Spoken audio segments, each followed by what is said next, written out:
Hi everybody, welcome to your story time for today. My name is Carleka Spann and I'm excited to be sharing with you today The Little Mermaid, which was written and illustrated by Jerry Pinkney, who not only wrote the book, but illustrated and actually drew all of the pictures you'll see inside. The Little Mermaid.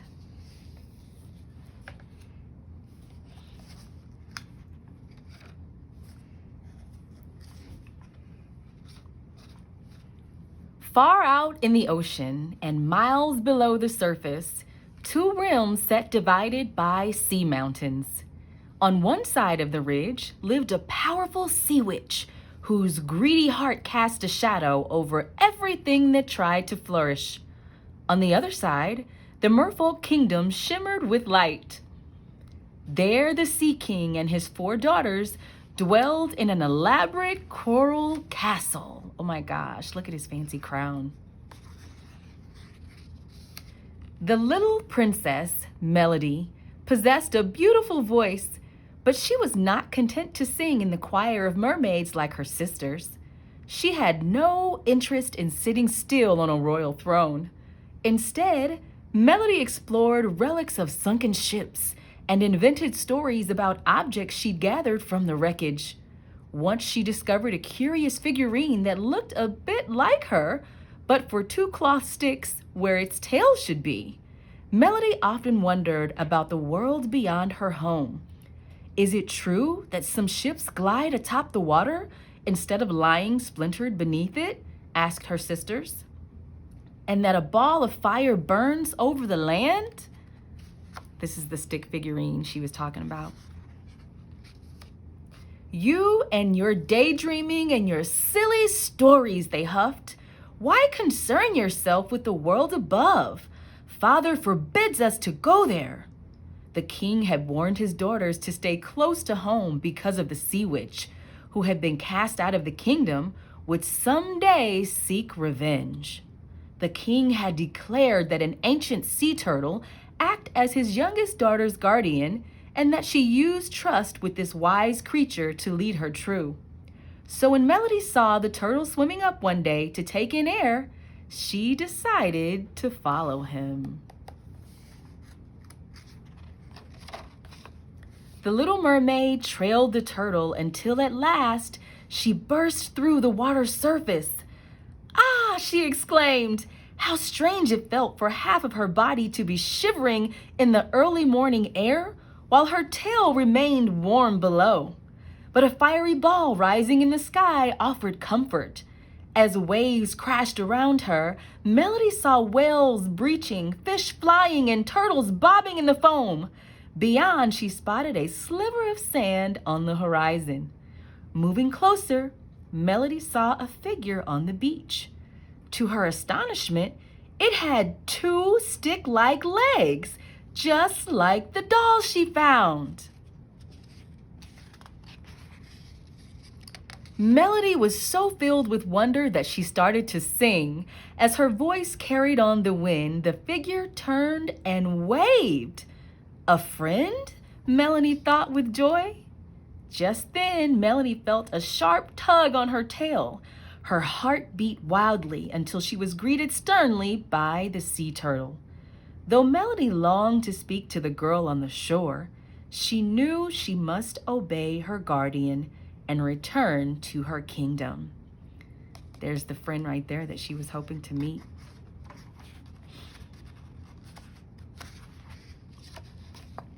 Alone with her relics of the world above, Melody thought of the girl and her friendly smile.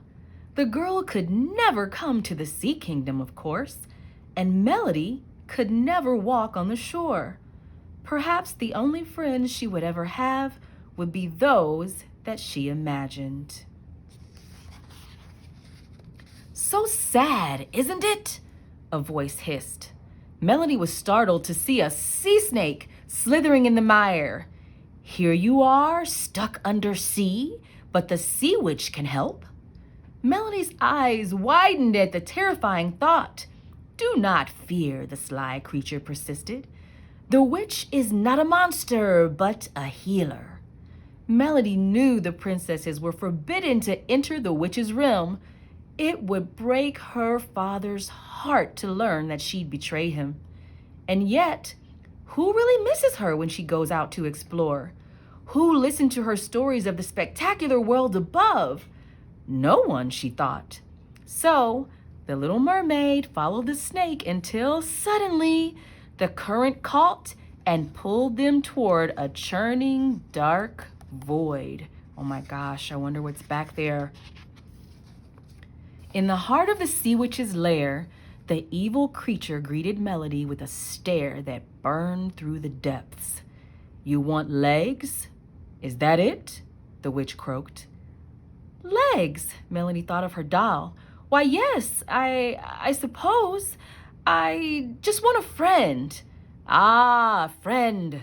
Well, what do you have to offer me?" the witch snapped.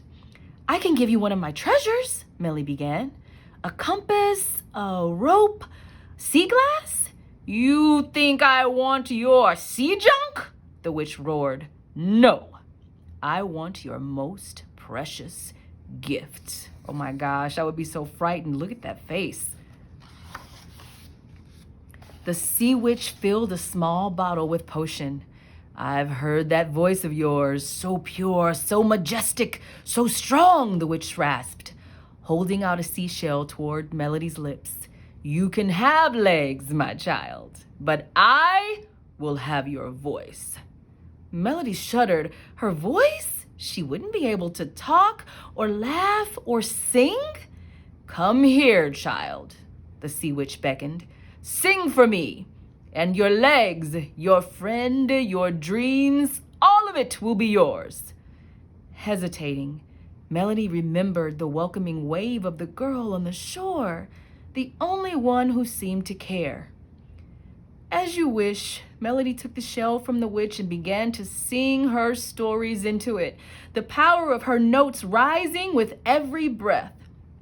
When she had no melody left, she passed the shell back to the sea witch, who pressed the bottle into the mermaid's hand. Oh my gosh, this is making me nervous.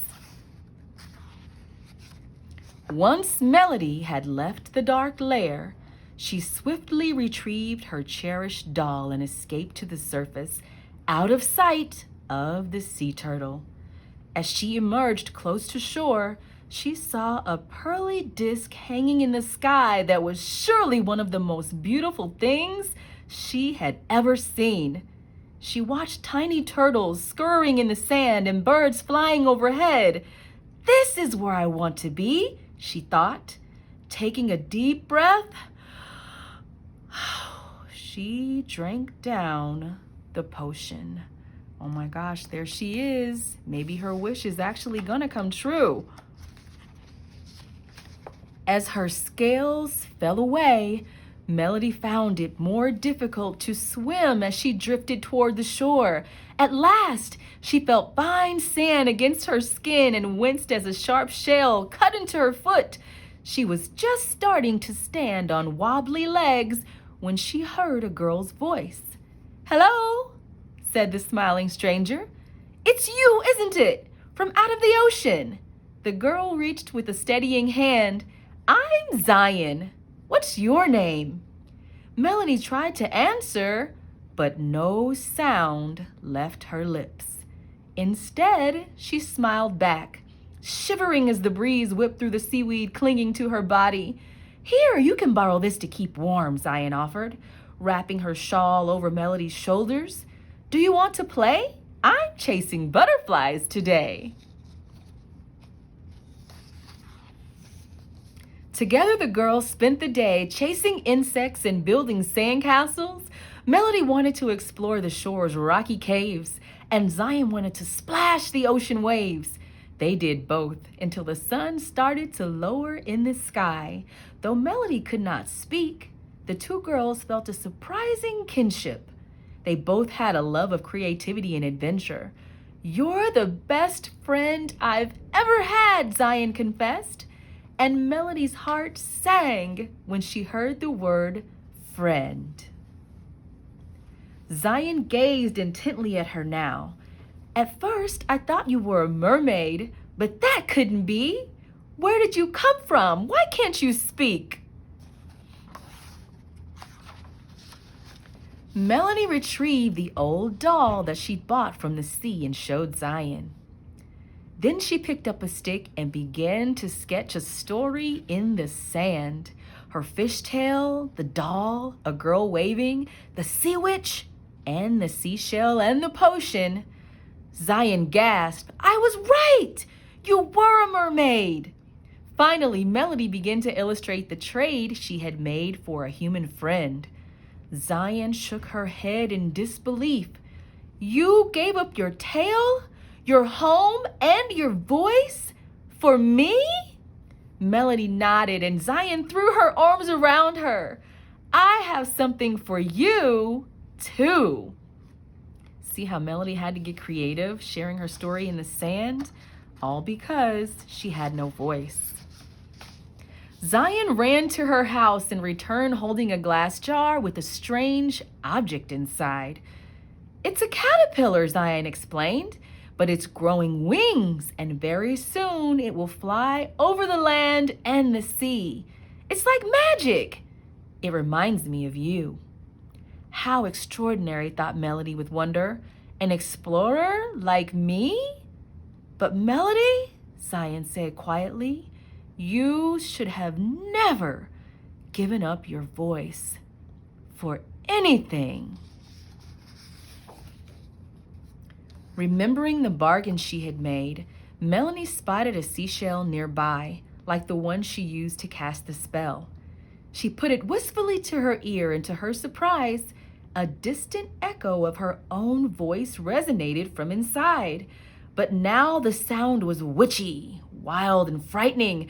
Then a different sound called out to her from within the shell. "The sea witch has risen," came the voice of the sea turtle. "Your family is in trouble. Come!" "Oh, what have I done?" Melody thought, realizing the sea witch had used the power of Melody's voice to grow in strength and strike in revenge. Though Melody had no voice, she could still cry tears. She knew that to return would mean that she would never walk on land again and would perhaps lose her only friend. She passed the shell to Zion, who heard the warning and the summons. "I understand you must leave," Zion said sadly, "but I will always be your friend." You see the tears as Melanie's starting to cry.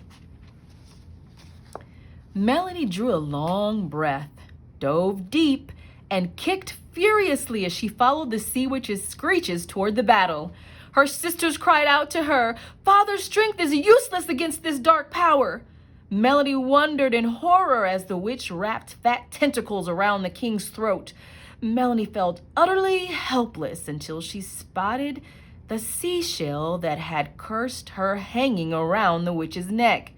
In the next moment, her guardian, the turtle, snapped the necklace free with his jaws.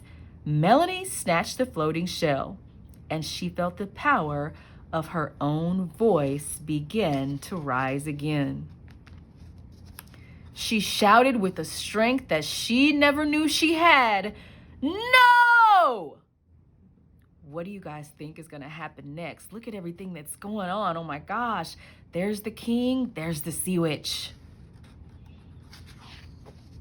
The witch covered itself as if in terrible pain. Tumbling and writhing, it drifted down, down, down, landing with one last gasp on the sharp, brittle coral the witch had sucked the life from long ago.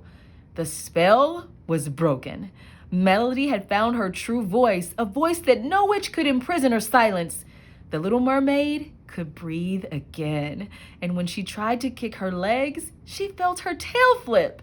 She opened her mouth, and such a beautiful song came out that the coral sprang back to life, and the snakes slithered far away. And at the shore, Zion smiled at the stormy waters, and they became calm once again. Her friend was safe. Now, Melody's family listened eagerly, as she told them about the world of people, sand, trees, and things that fly. The Sea King knew that he could not contain the adventurous spirit of his little mermaid. Zion visited the shore when her treasure in the glass jar was fully transformed and released the butterfly for Melody. It soared over the sea with its message of change and hope, and far out in the ocean and miles below the surface, the merfolk dwelled in a kingdom of light. So here's Melody, her sisters, and the king just listening to her amazing story. In closing, just a friendly reminder, you should never give your voice up for anything.